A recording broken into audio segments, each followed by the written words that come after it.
Act news తెలంగాణలో రైతు రుణమాఫీ అమలు చేసింది ప్రభుత్వం. రైతుల ఖాతాల్లోకి రుణమాఫీ నిధులు జమయ్యాయి. రైతులకి 1,00,000 వరకు రుణమాఫీ చేసింది సర్కార్. 11,50,000 మంది రైతుల ఖాతాల్లోకి నిధులు జమయ్యాయి. ఈ నెలాఖరులోపే 1,50,000 రుణమాఫీ చేయనుంది. తెలంగాణ వ్యాప్తంగా రైతులు హర్షం వ్యక్తం చేస్తున్నారు. జిల్లాల్లో కాంగ్రెస్ శ్రేణులు రైతులు సంబరాలు చేసుకుంటున్నారు.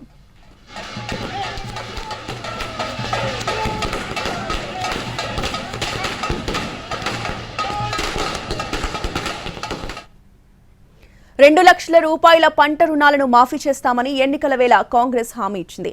అధికారంలోకి వచ్చాక హామీని అమలు చేసేందుకు తీవ్ర కసరత్తు చేసింది.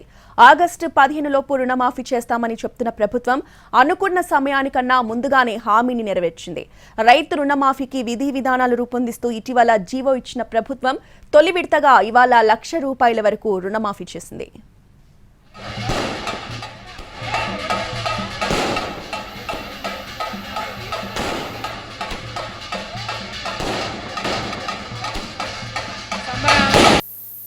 భారతదేశ చరిత్రలోనే సువర్ణాక్షరాలతో లెక్కించదగినటువంటి రోజు.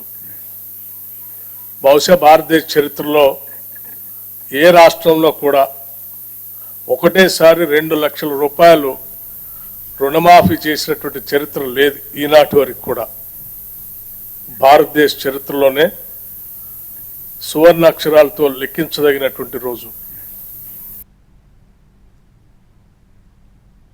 ఇవాళ మొత్తం 11,50,000 మంది రైతుల ఖాతాల్లోకి ₹7,000 కోట్ల జమ చేసింది ప్రభుత్వం.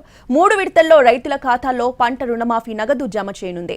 ₹1,00,000 నుంచి ₹1,50,000 వరకు ఉన్న రుణాలు మొత్తం ఈ నెలాఖరులోపు విడుదల చేయనుంది. ఆగస్టు మొదటి వారంలో 2,00,000 వరకు ఉన్న రుణాలను మాఫీ చేయనుంది. పాస్బుక్ ఆధారంగానే రైతు కుటుంబానికి ₹2,00,000 పంట రుణం మాఫీ స్కీమ్ అమలవుతుంది. ఇక రేషన్ కార్డు లేకున్నా రైతు పంట రుణాలను మాఫీ చేస్తారు. రాష్ట్రంలో 90 లక్షల రేషన్ కార్డులుండగా 70 లక్షల మంది రైతులకు పంట లోన్లున్నాయి. వీరిలో 6,36,000 మందికి రేషన్ కార్డులు లేవు. అయినా కూడా వారికి కూడా రుణమాఫీ వర్తిస్తుంది.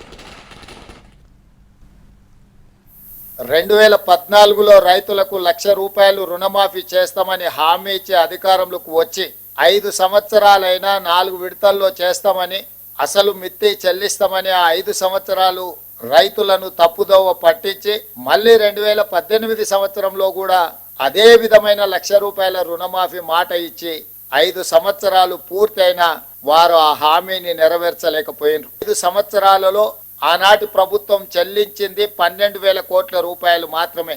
రెండవసారి 2018 నుంచి 2023 వరకు చెల్లించాల్సిన 16,000 కోట్లు, కానీ చెల్లించిన 9,000 కోట్లు కూడా సరిగ్గా చెల్లించలే.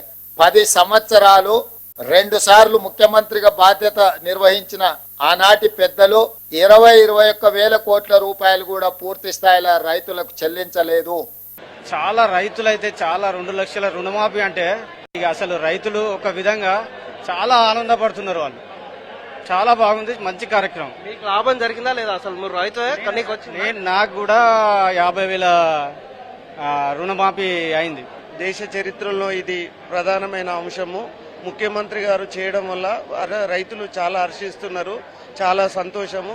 ఇది దేశ చరిత్రలో నిలిచిపోతుంది ఒక మైలురాయిగా. మాకు 85,000 అప్పు ఉందండి. ఈ రోజు మాది రుణమాఫీలో అవడం జరిగింది. మాకు చాలా ఆనందంగా ఉందండి. ఈ రోజు మా రుణమాఫీ కావడం అనేది చాలా సంతోషంగా ఉంది. 80,000 నాకు అప్పు ఉంది కాబట్టి రాలేదు.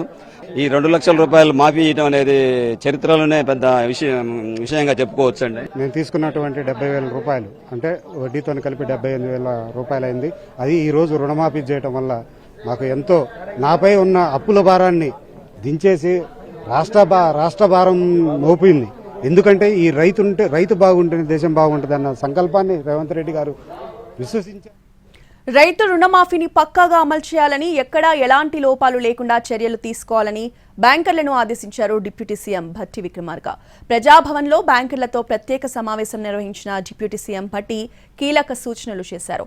31,000 కోట్ల రుణమాఫీ చాలా పెద్ద స్కీమ్ అని, ఇంత పెద్ద మొత్తంలో లోన్లు రికవరీ కావడంతో బ్యాంకింగ్ చరిత్రలోనే ఇదే తొలిసారి కావచ్చన్నారు భట్టి.